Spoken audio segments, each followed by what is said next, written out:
Okay. Good morning, everyone.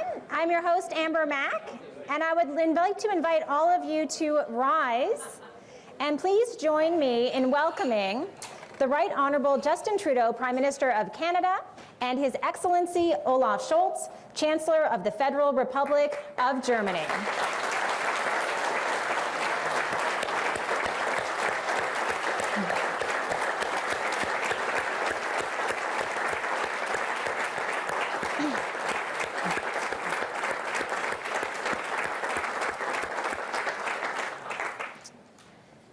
Welcome, everyone. This is the first time the Canadian and German associations mentioned on today's program have had a chance to work together to create an event like this. I'm so honored to be your host today. First up, I'd like to invite Yvonne Denz, President and CEO of the Canadian-German Chamber, who has been organizing this event, and great job on the organization. Thanks, Yvonne.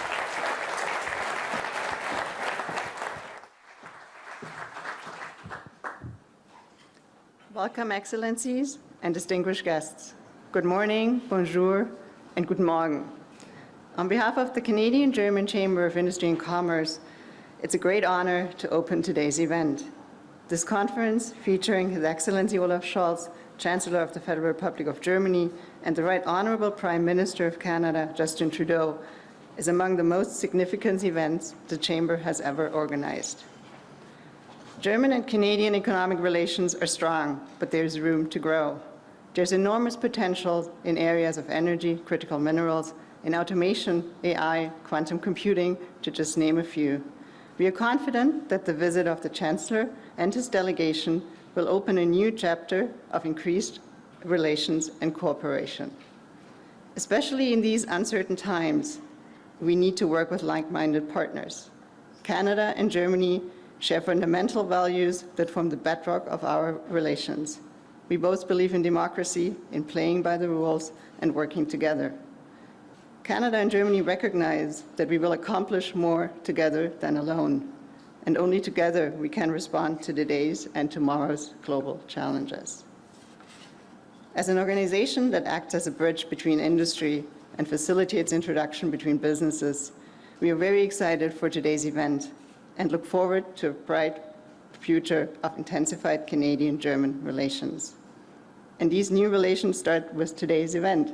As Amber mentioned, it's the first time that we are co-hosting an event with the Business Council of Canada and the Canadian Chamber of Commerce, as well as the TBI.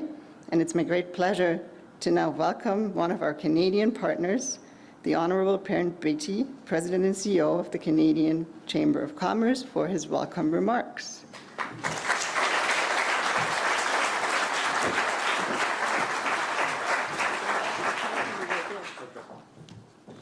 Well, good morning, ladies and gentlemen. Welcome. We're delighted to see each of you. On behalf of the Canadian business community, it's my pleasure to welcome the Chancellor and his delegation to Canada. On a more personal note, let me extend my thanks to Chancellor Scholz for his hospitality in June when he hosted the B7 delegation in Berlin, and to Prime Minister Trudeau for the dinner last night that he hosted. I know that the conversations that many of us began last evening will be continued this morning as well. On a more personal note, I want to say, Chancellor Scholz, that your visit to Canada could not be more timely or important.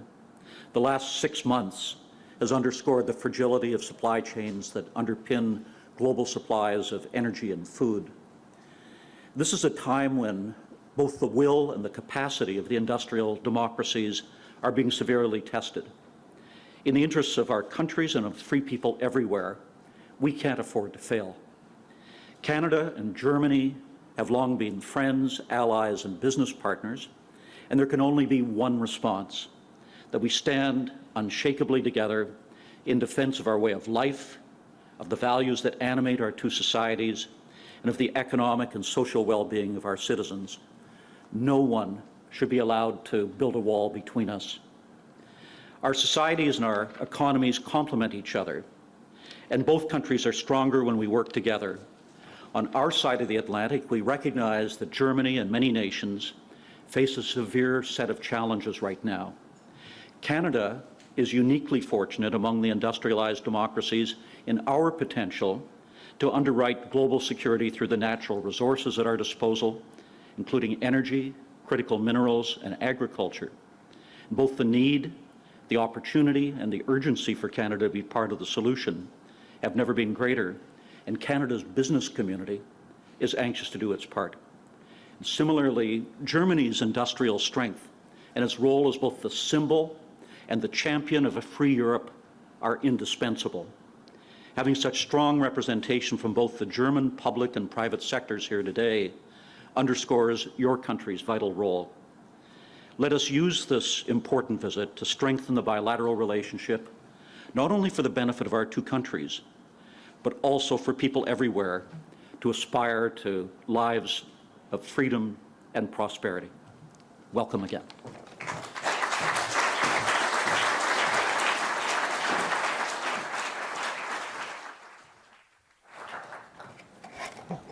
Thank you to you both. Reminder one more time that your headsets for translation are on your seats. I feel a little like a flight attendant saying this, but for English, it's channel 1, for French, channel 2, German, channel 3, so just a reminder. Now it's my great pleasure to welcome Chancellor Scholz to take the stage for some welcome remarks.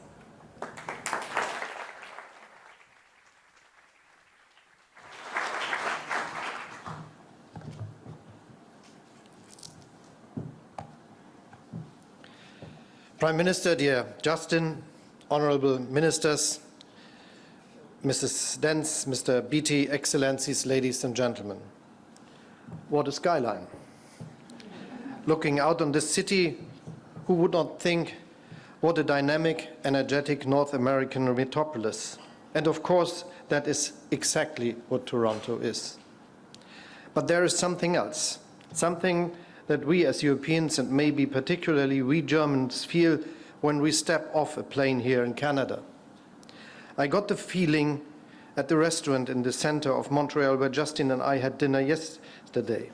And I get the same feeling here in the streets of Toronto, and that is not just due to the impressive number of German cars.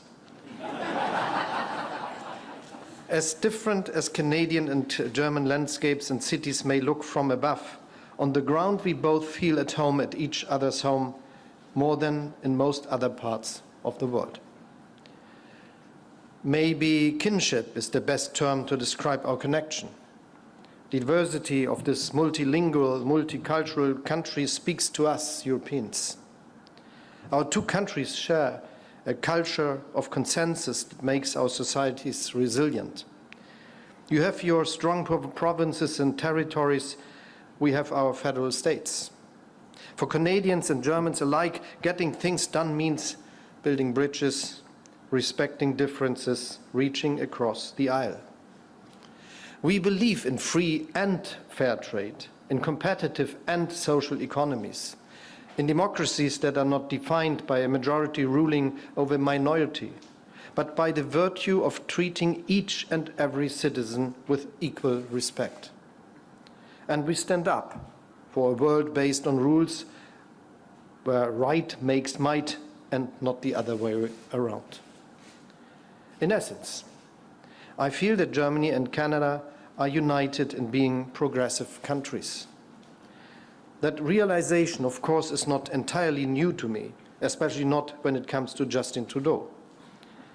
As Mayor of Hamburg, I invited you, Justin, to be our guest of honor at Hamburg's traditional St. Matthew's meal.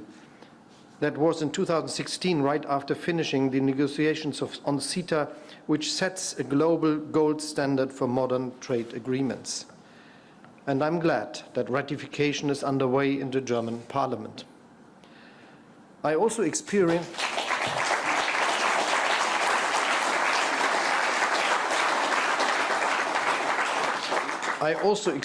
the kinship of our progressive countries as ministers of finance.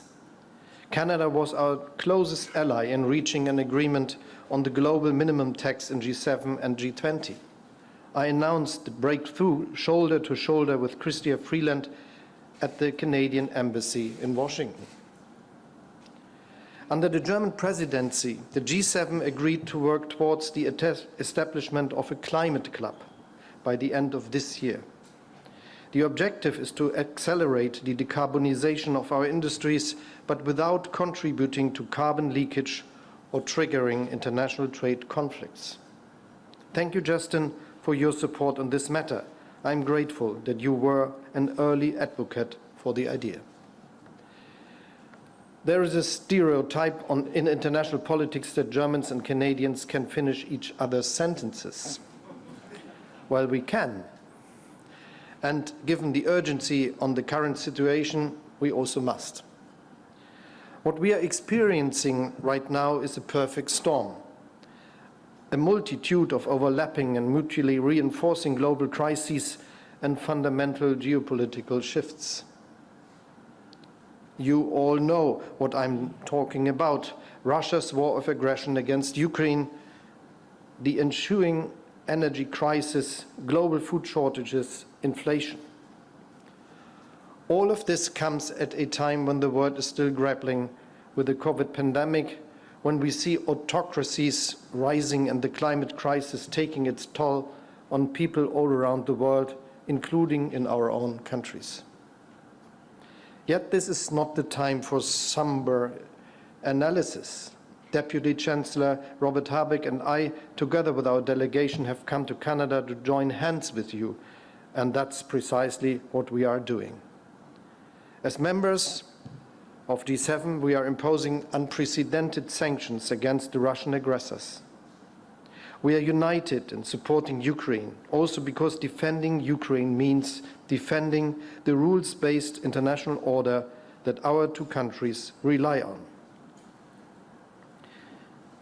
Justin and I just affirmed that at the Crimea platform here in Toronto this morning. As Germany is moving away from Russian energy at warp speed, Canada is our partner of choice. For now, this means increasing our LNG imports. We hope that Canadian LNG will play a major role in this. But the task at hand is much bigger than simply diversifying our energy supply. For us, what lies ahead is nothing less than the biggest transformation of our economy, infrastructure and mobility since the beginning of the Industrial Revolution. Germany has decided to become climate neutral by 2045. And at the same time, we are determined to remain a world-leading industrialized country.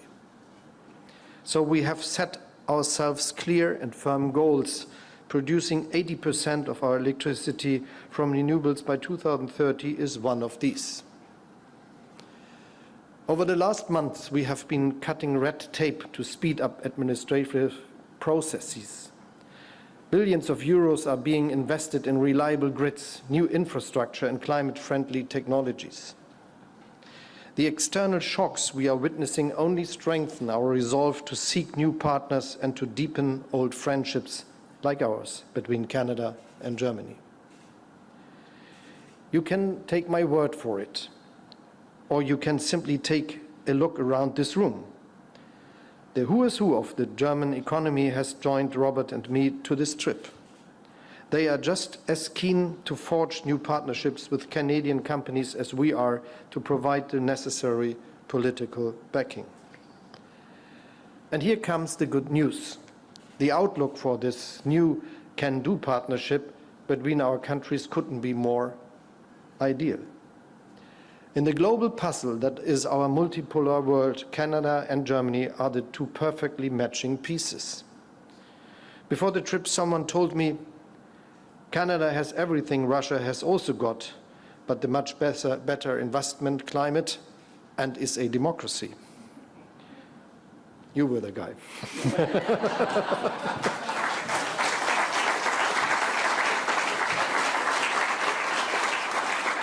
Well, I couldn't agree more. Canada is a reliable companion. Canada shares our values. You are our friend and ally. Your country has almost boundless potential to become a superpower in sustainable energy and sustainable resource production. And Germany, for its part, stands ready to become one of our closest partners, of your closest partners. Not just as a consumer of Canadian energy and raw materials, or as an exporter of high-end industrial goods, but as someone with the know-how and the willingness to invest in durable, future-oriented and sustainable value chains and in the real integration of our economies. Canada's pioneer in hydrogen and energy technology, Alexander Thomas Stewart, built his first electrolyzer in 1905.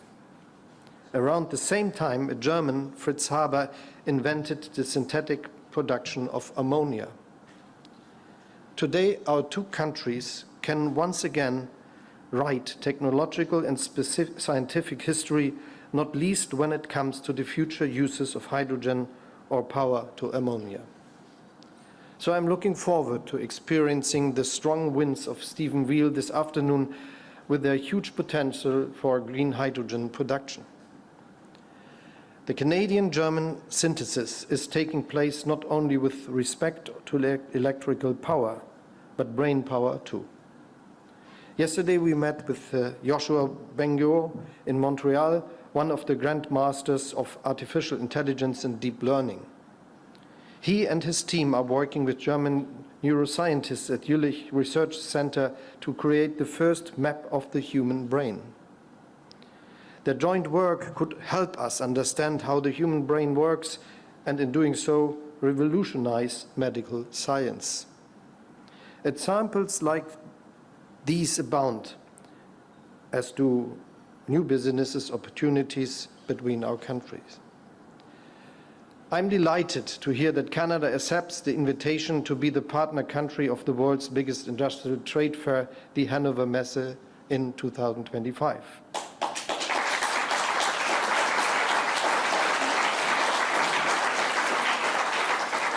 Already on this trip, we will see the signing of a new memorandum of understanding on critical minerals between the Canadian government, Volkswagen, and Mercedes-Benz. So the opportunities are there. The political will is there. The right partners are there, many of them even in this room. And I can confidently add, the necessary capital is also there. That's at least the impression I got from yesterday's meeting with representatives of the Canadian pension funds. They are specifically looking for investments into environmentally and socially sustainable projects. And that is also the message I'm hearing from German business leaders at home and on this trip. So let us seize the unique opportunity to reinvent the partnership between our two countries, expand it and adapt it to what I've called a Zeitenwende, the change of times that we are witnessing. In Europe, close to Russia's war, we feel a new sense of urgency and purpose. And I know that Justin and many of you here in Canada share that sentiment. Yes, Canadians and Europeans are separated by an ocean. But in today's globalized, fast-paced digital world, geographical distance matters less than ever before in human history. What matters, though, are shared values, common goals, and the will to move forward.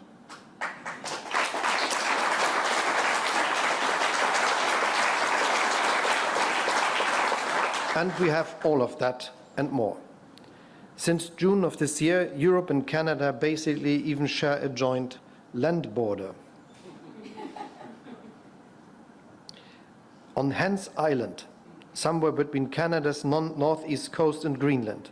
For decades, it was disputed between Canada and Denmark until an agreement was reached to simply divide the island peacefully. I want to thank the Canadian-German Chamber of Industry and Commerce for the kind invitation and thank you all for joining us this morning. Thank you.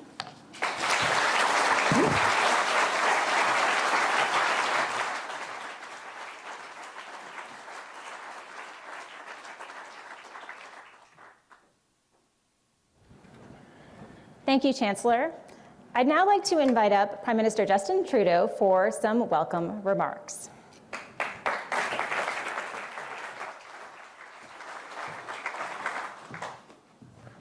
Good morning, bonjour, guten Morgen. Thank you, Amber, for your introduction and your hard work all day in this business forum. And thank you, Yvonne, and the Canadian-German Chamber of Industry and Commerce for organizing today's event. Perrin, it's good to have you with us, and so many Canadian business leaders alongside you. Of course, Olaf, Chancellor Scholz, thank you for your remarks and for gathering so many German business leaders here as well. It really is a testament to how seriously not just your government, but the German economy is taking this potential for deepening already strong trade ties and partnership ties with Canada. Of course, on my side, I'm joined today by Deputy Prime Minister Freeland and Ministers François-Philippe Champagne, Mélanie Joly, and Jonathan Wilkinson, who are helping lead investments across our economy that are generating clean innovation, new technologies, and of course, good, well-paying jobs. Germany is one of Canada's most significant trading partners, with almost $26 billion in merchandise trade last year. Our strong business-to-business ties are also evident in the almost $32 billion worth of direct investment from Germany into our economy. And this is a growing trade relationship. Last year, trade between our countries was up 14% compared to what it was before CETA. Le Canada et l'Allemagne partagent la vision d'un avenir où nos économies sont résilientes et carboneutres. Et pour bâtir cet avenir, on doit s'assurer d'augmenter notre capacité de production d'énergie propre. In the face of the current geopolitical situation with Russia weaponizing fossil fuel exports, we are standing shoulder to shoulder with our European friends and allies. Canada is doing our part to add to the global energy supply right now. But it has never been clearer why we need to accelerate the green transition. And you should have no doubts that Canada has what it takes to be a supplier of clean energy in a net zero world. On a les travailleurs, les entreprises, le savoir-faire et la volonté nécessaires pour fournir au monde l'énergie dont il a besoin, dont il aura encore plus besoin dans les décennies à venir. Ici, on parle évidemment en partie du gaz naturel, mais on parle aussi de possibilités comme la biomasse, les minéraux critiques et l'hydrogène, bien sûr. L'investissement commercial est crucial et ce ne sont pas les opportunités qui manquent. Chaque région du Canada a le potentiel de participer à cet effort. When it comes to clean energy, Canada means business. You'll see proof of this later today when Olaf and I visit Stephenville in Newfoundland and Labrador. L'électrification, incluant l'électrification des véhicules, est aussi un élément important de notre plan pour faire croître une économie propre et prospère. Le Canada a ce qu'il faut pour répondre à une demande en véhicules électriques qui continue d'augmenter. Global investors know that Canada is a reliable strategic partner when it comes to our EV future. Recently, we've made investments alongside car manufacturers like Ford and Stellantis, and battery manufacturers like Umicore and Germany's own BASF. And shortly, we'll have some really great announcements from Volkswagen and Mercedes-Benz. And this isn't just good for industry and the climate. This is good for workers. The investments across Canada this year alone in everything from building hybrids to EVs to EV batteries have secured almost 17,000 great jobs. Because that's what it's all about at the end of the day. Real opportunities that benefit people.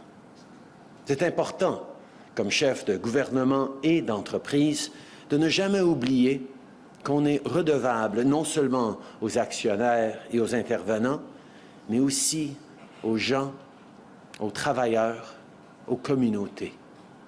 When we support the middle class, when we put people at the center, we create the conditions for growth. Our government has made a point to invest in the critical social infrastructure that supports workers and families. I'm talking about programs like the $10 a day childcare, which alone is projected to grow our economy by 1.2%. Or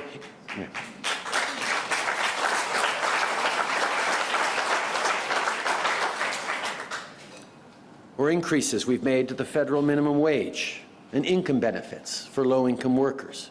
Programs like these are helping Canada achieve historic reductions in income inequality and ensuring a strong and resilient workforce. L'économie, c'est les gens. C'est pour ça qu'on place l'emploi au cœur de notre plan de relance économique suite à la COVID-19. Les résultats parlent d'eux-mêmes. Le Canada a récupéré tous les emplois qu'on avait perdus durant la pandémie 9 mois avant que les États-Unis l'ont fait. Le taux de chômage est maintenant le plus bas que jamais et on continue notre travail. We've got ambitious plans. We want to work with German partners to create good, family-sustaining jobs on both sides of the Atlantic today and, more importantly, well into the future. There's huge potential in the innovative and research-heavy sectors that provide highly paid, skilled jobs. Talking about areas, as Olaf mentioned, like artificial intelligence and quantum technologies. Both Canada and Germany are committed to the responsible development and use of these technologies. On a aussi des secteurs en forte croissance comme la biofabrication et les sciences de la vie qui, en plus de créer des opportunités, protègent la santé des gens. Canada is the most educated country in the OECD, and our open immigration policies are attracting talent in competitive industries. Germany is a true friend and partner of Canadian business, creating opportunities to celebrate and showcase the exceptional talent and expertise of Canadians across industries, including in the Cultural Centre, where just last fall, Canada was the guest of honor at the Frankfurt Book Fair. But as Olaf mentioned, as perhaps more interest to this room, we should all be really pleased that Canada has accepted Germany's gracious invitation for 2025 to be a featured partner at Hannover Messe, the world's leading industry and technology trade fair. The competitiveness of Canadian businesses is evident for everyone here to see. We have tremendous opportunities ahead of us, and I look forward to the work that we're all going to do together. Je tiens à remercier mon ami Olaf encore une fois pour sa visite au Canada et pour votre présence tous ensemble. Merci d'être ici aujourd'hui, mais merci surtout pour tout le travail que nous allons faire ensemble dans les années à venir. Merci.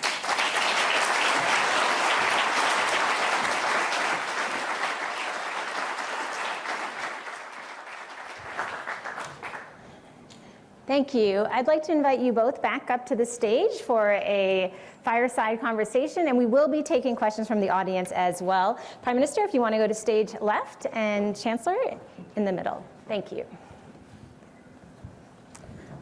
All right, I'm going to start the conversation with a question for each of you. Prime Minister, as you were speaking, you were talking about the biggest opportunities between our two countries, such as clean energy, artificial intelligence. I'm curious, how do we actually take action in terms of those opportunities with the speed and urgency that is necessary in the short term as well as the long term? Well, first of all, in the short term, we're facing massive challenges, whether it's the war in Ukraine, whether it's coming out of this ongoing pandemic, whether it's all the disruptions we've had to supply chains, the pressures on households and businesses with the cost of living and inflation. There's a lot we need to do right now to figure out how to strengthen our supply chains and to work even more closely with our closest partners and friends. We're seeing geopolitical shifts that mean that the reliability of some partners, as Russia has shown in its energy resources for Europe and the world, we need to make sure we can be there for each other as we grow our economies. And that focus that we have, that we discussed at length at the G7, was a big piece of it. So there's lots we can do together, as you mentioned, from energy to AI. But we always have to know that this is a moment of transition. And we need to be, even as we're responding to the short-term pressures we have, which we're doing, we need to see where the world is going.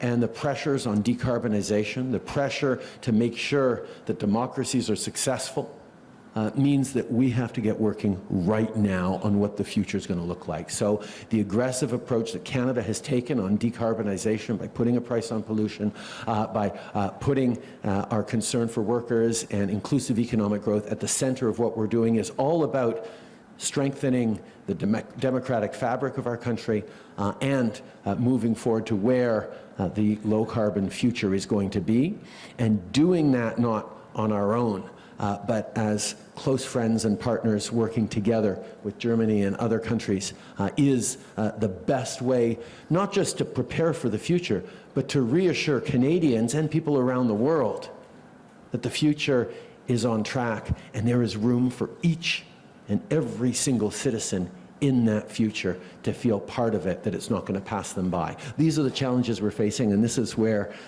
working together makes such a big difference. Chancellor, one question for you before we open it up to audience questions. You've been here for 2 very busy days. How has that impacted the opportunities that you see between our 2 countries? All is well prepared by the things the business sectors and the politicians in both countries did in the past. But sometimes it's necessary to give the point, the starting point for the real activities that are to come. And this is what we are doing with our trip and what we understand, speaking with all the different partners here in Canada. This is an opportunity and we will use it. Excellent. As I mentioned, we would love to take audience questions. We are going to do about 15 minutes of Q&A from the audience. Most importantly, if you have a question, if you could raise your hand when you do get the microphone, if you could state your name and title. I will be choosing who we take for questions, so please raise your hands nice and high for us. All right, let's start right here. And we'll wait till we get a mic over to you. You can stand.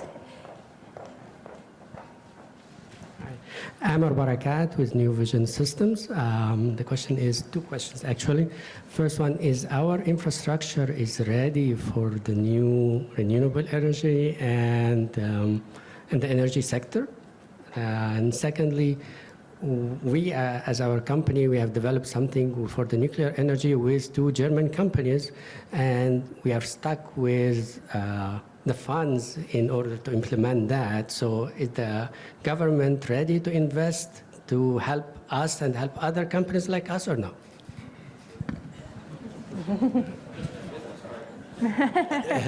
Excellent. First of all, Canada has tremendous energy infrastructure. We have long been an energy exporting country, and as we look at the way the world is changing, as we see the increasing demand for cleaner energy, Canada is going to continue to invest to provide energy to the world. The opportunity we have around being a resource for those clean energy solutions that a carbon neutral, net zero world is going to need is clear and strong in front of us. It's actually extremely exciting to know that Canadian innovators, that Canadian scientists, that Canadian workers who've been providing innovative energy solutions for decades now will be at the heart of figuring out, of developing, of scaling up the existing challenges. I mean, every science teacher can create hydrogen in their classroom. How do we figure out how to scale it up so that we can respond to the, not just replacing Russian energy in the world, but the increase in energy requirements we're going to face as the global south continues to develop and participate fully in the global economy. This is something that countries like Canada and Germany can and must lead on. Around nuclear, we're making some really interesting investments in small modular reactors. That is a frontier that I think is very, very exciting and is being developed in different parts of the country. But in general, Canada, as a country that has managed to keep more or less intact its nuclear industry, even as other countries have seen them segmented and falter, there is an opportunity and a role for nuclear to play in a net zero future. How big that role is and what it's actually going to deliver is up to a lot of folks like you in proving the concept and demonstrating the business case. But certainly the role of government right now is to see where we're going to be 20 years from now, 30 years from now, and make sure we're making the investments now so that when that shift happens globally, we're leading it and at the forefront of it and able to most draw on those opportunities. You know, there's business cases right now for things you can do right now. It's getting all of you comfortable and getting that support so that we can be where we need to be 10 years from now, 20 years from now, that this government and Canadians are focused on right now. Excellent. We have a fireside chat at 11. We'll be talking more about this topic as well, so hopefully you'll stick around. Another question, right here.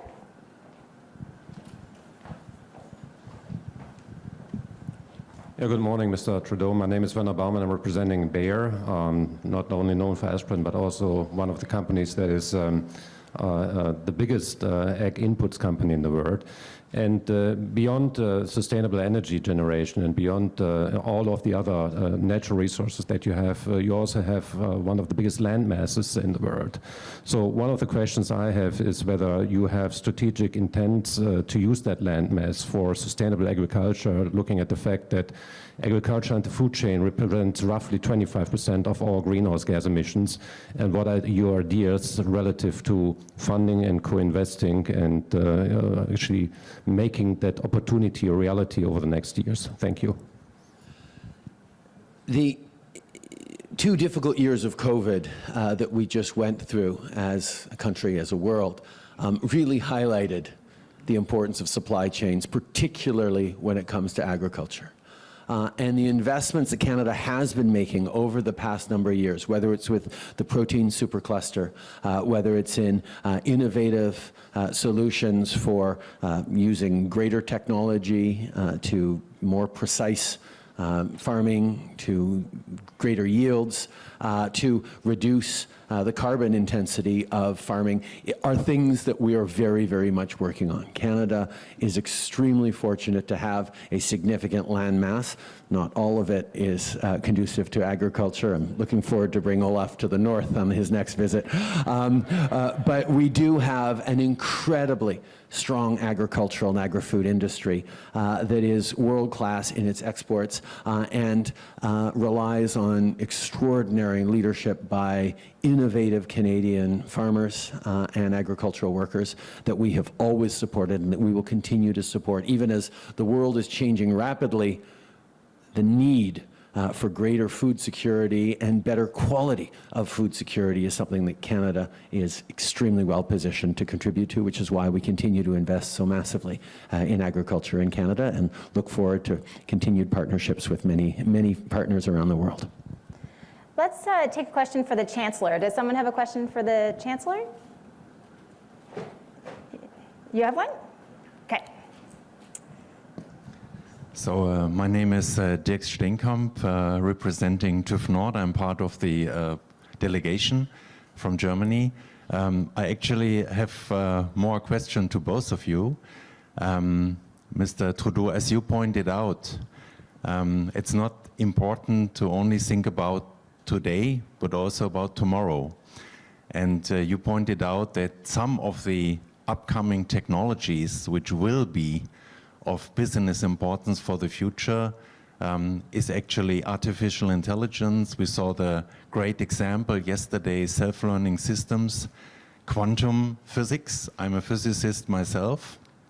And I would just encourage you, both of you, to think about joint educational programs, because when we have an open immigration policy, we need to educate people and we need to make them fit for what is about to come and what is about to become important tomorrow in order to put us and to keep us at a cutting edge position worldwide. This is just a kind of encouragement I would like to bring to you. And maybe you have a comment on that. Chancellor? So it's more an encouragement and we feel encouraged. Thank you. Yes, I think that we have to do on a lot of on education, and to make this point here, I think it is necessary that we make it feasible that technologies, physical sciences, that math, that the questions of IT are important for those growing up, so that they are not just consuming the products, but that they develop the idea of being the ones developing the next.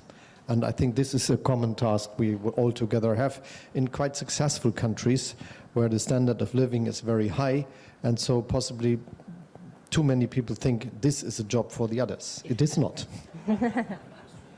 I think, yeah, just to follow up on that, and I too feel encouraged. Canada, as you all know, and so many of you came here, and so much of this trip is about natural resources and energy, but we really wanted to highlight as well that Canada is a world leader in artificial intelligence, that we're leading on quantum computing, that our researchers and scientists are world-class, and that combination of natural resources and resourcefulness of incredible, hardworking, innovative Canadians is that combination that is going to be more and more important in the world to come. And as we look at making that case for good quality jobs in a range of industries, understanding that the knowledge economy can apply very much to natural resources, but it also applies to the increasing spheres of innovation and digital evolution that we're facing in our business communities. These are things that Canada's very much excited about. So the time in which Canada was a resource for resources only is now gone, and we're able to not just bring forward resources, but the value added and the innovation that can partner so well with Germany's incredible leadership in manufacturing and industry. There's a great fit here, a tremendous complementarity, and we're really looking forward to working together. Since we just have a couple more minutes for questions, and since this is Canada, we want to make it as inclusive as possible. Any women in the back have any questions? Right here. Or women in the front. Yeah. I see, or in the front. I see more at the back, but right here I think we have one. Thank you. Well, that worked out well, because I had a question anyway. Perfect. Good morning, good morning, Chancellor, Prime Minister. Belinda Labatt, I'm the CEO of Lamico Metals. We are an explorer and developer of natural flake graphite in Quebec and lithium. And we are clear that the new energy transition that you've talked about is absolutely dependent on raw natural resources, critical minerals, and permitting those mines here in Canada, for Canada and Quebec and Germany. Mine is a four-letter word for many people in Canada. And so what I'd like to address is, what can we do to create a brand Canada for our raw natural resources that are responsibly produced, that involve First Nations from the beginning, that are part of our ecosystem and properly developed from very early stages, such as companies as ours, Lamico, what we are trying to do. But we need help. We can't do it alone, and I'd like to talk about that with you and see if you have any comments on creating that brand.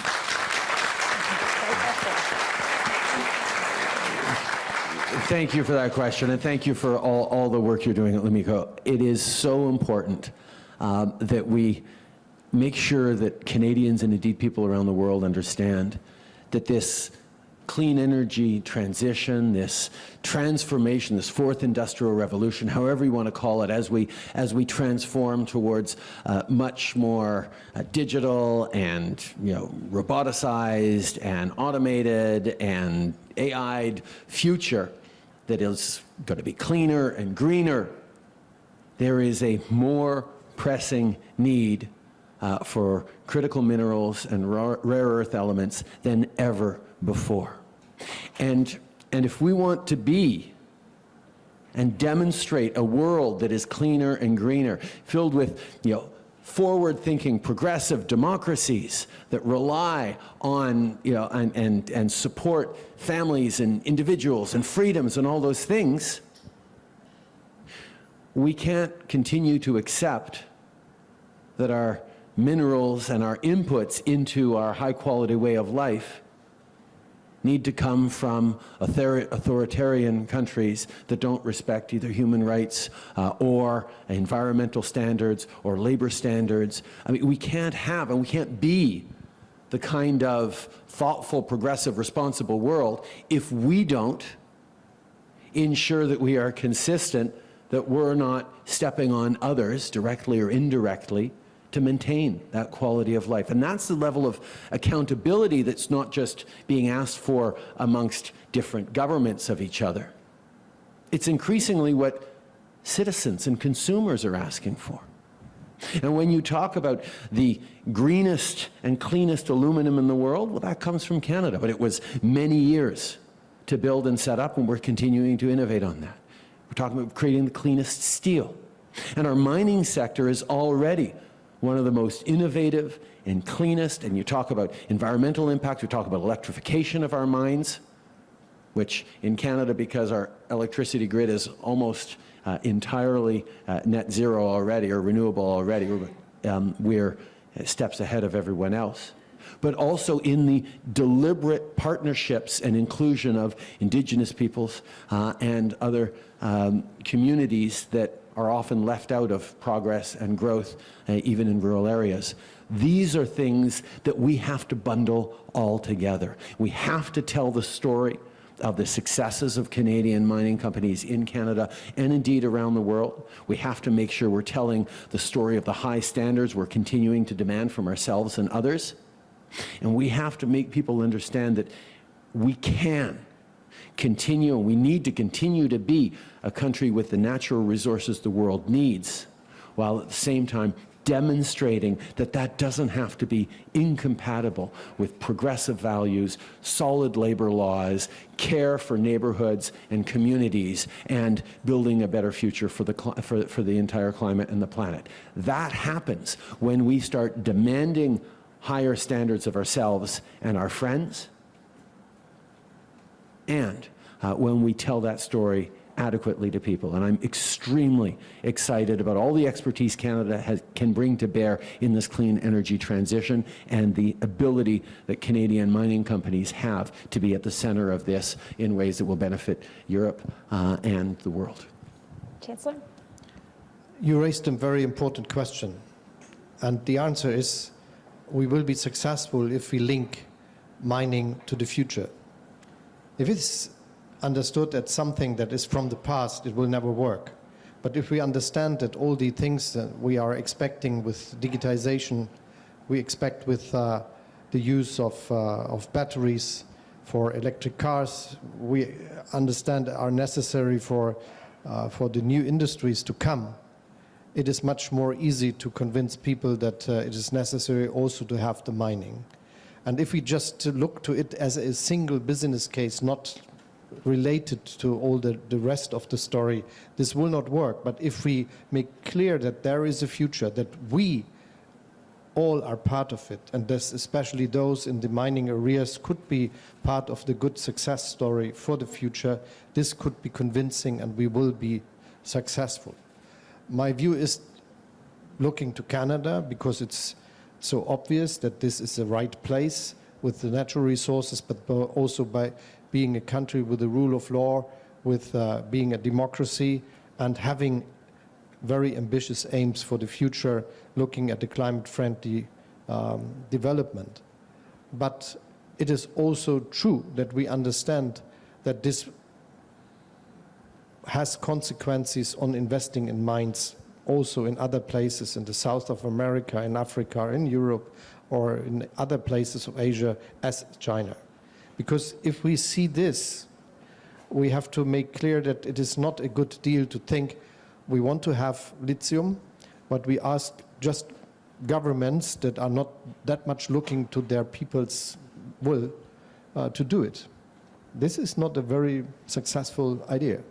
And because of this, I think linking mining to the future and all the ideas we have is the basis for being successful. Well said, and excellent question. Thank you so much. We do need to wrap up our Q&A because we need to move on to the next part of the program. And I would like to invite Eric Costen to the stage. He's a Senior Assistant Deputy Minister, Industry Sector, Innovation, Science, and Economic Development, Canada. Welcome.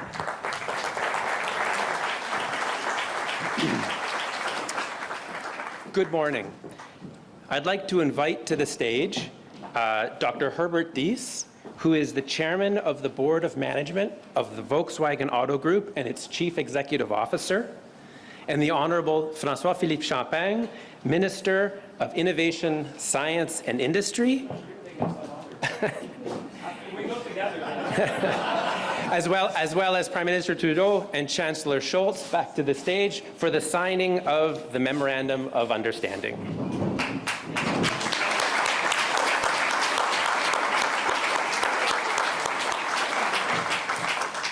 The Government of Canada is very pleased to be signing a Memorandum of Understanding with Volkswagen, one of the world's largest automakers, to explore how to advance opportunities and partnerships across Canada's automotive and battery supply chains.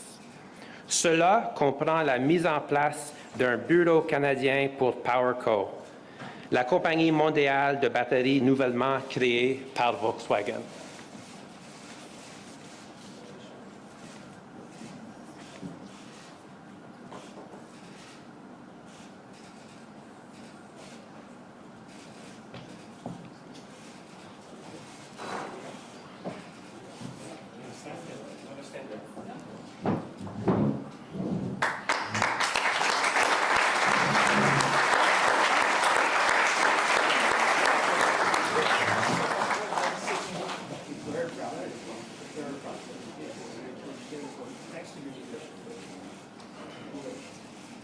Thank you, Dr. Diess.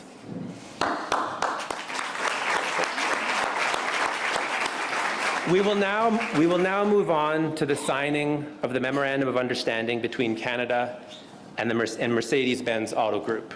At this time, I will invite Mr. Markus Schäfer, member of the Board of Management of the Mercedes-Benz Group and its Chief Technology Officer, to join the two leaders and Minister Champagne on stage.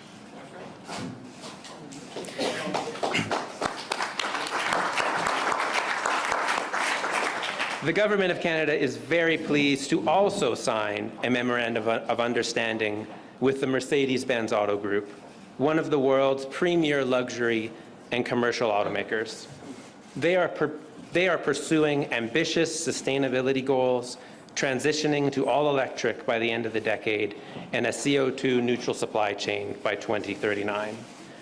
Cette entente nous permettra de déterminer comment nous pouvons travailler ensemble en collaborant tout au long de la chaîne d'approvisionnement des batteries.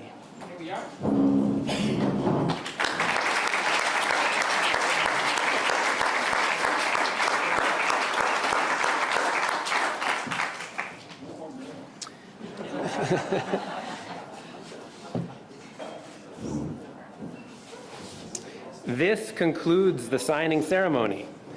I invite you to a 20-minute networking coffee break, which will be taking place in the room next door, and would kindly ask that you return to this room by 10:25.